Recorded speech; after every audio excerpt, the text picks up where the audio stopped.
नमस्कार दोस्तों। किसी ने बड़े कमाल की बात कही है, हमारी उपलब्धियों में दूसरों का भी योगदान होता है। समुद्र में पानी भले ही अपार हो, पर सच तो यह है कि वो भी नदियों का उद्धार होता है। जी हाँ दोस्तों, आज मैं एक ऐसी कहानी सुनाने वाला हूँ। वो कहानी एक राजा और लकड़हारे की।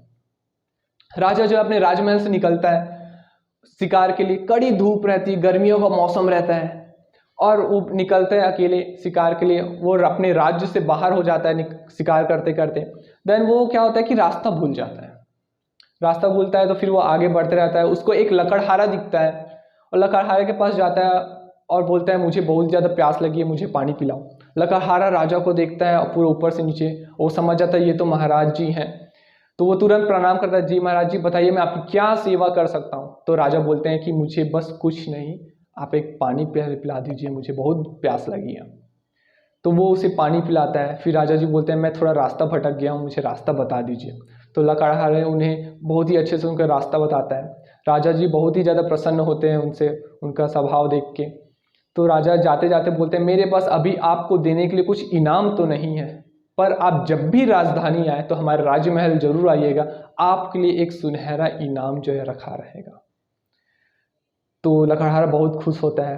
लकड़हारा वो घर जाता है, अपनी पत्नी को बताता है कि राजा मुझे मिले थे, उन्होंने मुझे बहुत ही अच्छा इनाम दिया है, बोला है अपने राजमहल बुलाया हुआ है। तो पत्नी बोलती है, देर किस बात की, आप कल सुबह तुरंत जाइए। तो लकड़हारा जो है तुरंत सुबह होते ही वो राजमहल की ओर जाता है। राजमहल के बाहर उसे कुछ सैनिक मिलते हैं। उस सैनिक को बोलता है कि मुझे राजा ने मिलने के लिए बुलाया हुआ है। तो सैनिक उसे देखता है, सोचता है कि इस लकड़हारे को राजा क्यों मिलने के लिए बुलाएंगे। फिर भी सैनिक जो है राजा के पास जाता है और बताता है कि आपसे कोई लकड़हारा मिलने आया हुआ है। तो राजा सैनिक को बोलते हैं, तुरंत उसे मेरे पास भेजिए। लकड़हारा राजा के पास जाता है। बहुत ही फटे पुराने कपड़े होते हैं, उसकी हालत बहुत ही ज़्यादा खराब रहती है। तो राजा सोचते हैं कि इससे मैं क्या ऐसा इनाम दूँ। फिर राजा को ध्यान में आता है कि उनके पास बहुत ही अच्छा सुंदर चंदन का बगीचा है। तो वो लकड़हारा को दे देते हैं। लकड़हारा बहुत खुश होता है। राजा बोलते हैं कि इसे बहुत ही अच्छा संभाल कर रखिएगा, बहुत ही कीमती बगीचा है। तो लकड़हारा खुश होते होते घर जाता अपनी पत्नी को बताता है कि राजा ने मेरे लिए चंदन का बगीचा दिया हुआ है। अब लकड़हारा उसे एक दो दिन बहुत अच्छे से संभाल के रखता है। अब वो लकड़हारा था, क्या करता उस बगीचा का, लकड़ियाँ काटने का उसका काम था। तो लकड़ियाँ काट के वो कोयला बनाता और बेचता, लकड़ियाँ काटता कोयला बनाता बेचता। ऐसे धीरे करते करते करते वो जो बगीचा था पूरा वीरान हो चुका था। थोड़ी सी बस चंदन की पेड़ बची हुई थी। तो राजा के एक दिन ख्याल आता है कि बहुत दिन हो गए उस लकड़हारा से मिलने, बहुत उस चंदन की बगीचा को बहुत ही सुंदर कर दिया होगा। तो जाते हैं उससे मिलने और देखते हैं इस चंदन के बगीचा में तो पूरा कोयला का ढेर पड़ा हुआ है, कुछ ही बस पेड़ बचे हुए हैं। तो लकड़हारा देखता है राजा को, राजा के पास आता है, प्रणाम राजा जी, आपका बहुत बहुत शुक्रिया, आपके वजह से मेरे घर में अब दो रोटी बन रही है, अच्छे से हम खा पी रहे हैं, थोड़ी बहुत अच्छी ज़िंदगी कट रही है। तो राजा बहुत ही निराश होते हैं। उन्हें पता था कि मैंने तो इसको चंदन का बहुत ही कीमती बगीचा दिया था, इसने तो वो कोयला बचा के बेच दिया। तो वो बस कुछ नहीं कहते हैं। राजा नीचे से एक छोटी सी चंदन की लकड़ी की टुकड़ा उठाते हैं और लकड़हारे के हाथ में देते हैं और बोलते हैं, जाइए इसे बेच के आइए मार्केट में।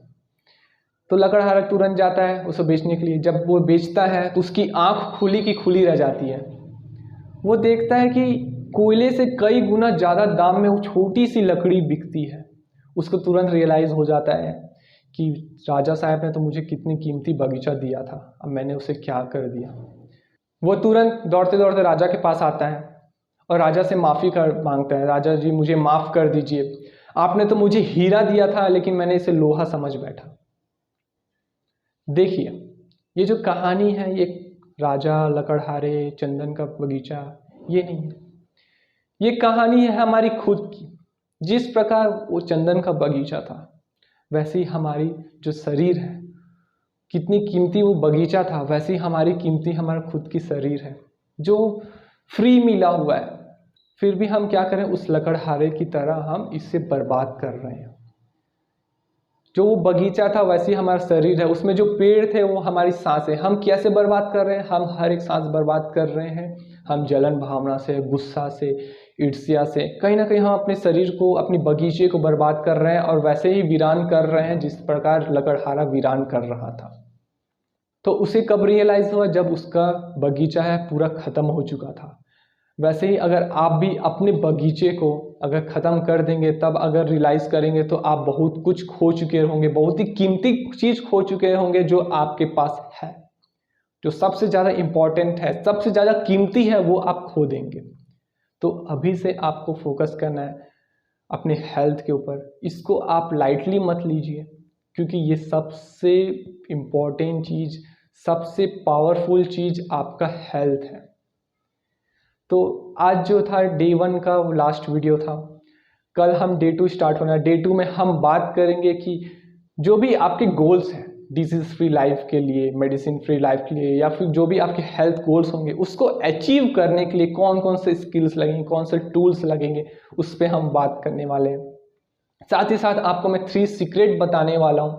सबसे पहला सीक्रेट है ह्यूमन बॉडी, डिजीज़ और न्यूट्रिशन के ऊपर में। ह्यूमन बॉडी किससे बनी है, क्या उसकी नीड्स हैं, न्यूट्रिशंस क्या होते हैं, डिजीजेस क्या होते हैं, उसके बारे में हम बात करेंगे। सेकंड सीक्रेट में हम बात करेंगे न्यूट्रिशंस वर्सेस मेडिसिन के ऊपर में। मेडिसिन क्या इंपॉर्टेंस है हमारी लाइफ में, न्यूट्रिशन का क्या रोल है हमारी लाइफ में।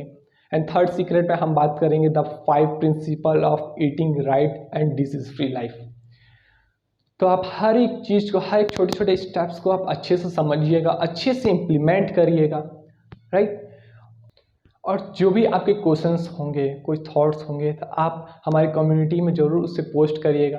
कुछ क्वेश्चंस भी पूछ सकते हैं। और आप और ज़्यादा हेल्थ टिप्स आप चाहते हैं, इन्फॉर्मेशन चाहते हैं, तो आप मुझे इंस्टाग्राम, फेसबुक और यूट्यूब में भी फॉलो कर सकते हैं। उसकी जो लिंक है वो आपको नीचे दी गई है, आप तुरंत जाइए फॉलो कर लीजिए, जिससे मैं और आपको जो नॉलेज है आपको मिलेगी और उसे आप इम्प्लीमेंट भी कर सकेंगे। तो डे 1 जो है आज यहीं ख़त्म होता है। तो आप हर एक चीज़ को इम्प्लीमेंट करिए। मैं बस यही कहना चाहूँगा, ये आपकी शरीर है, आप ही को करना है, ना कि किसी और को करना है। तो ऑल द बेस्ट एंड हम मिलेंगे डे 2 में।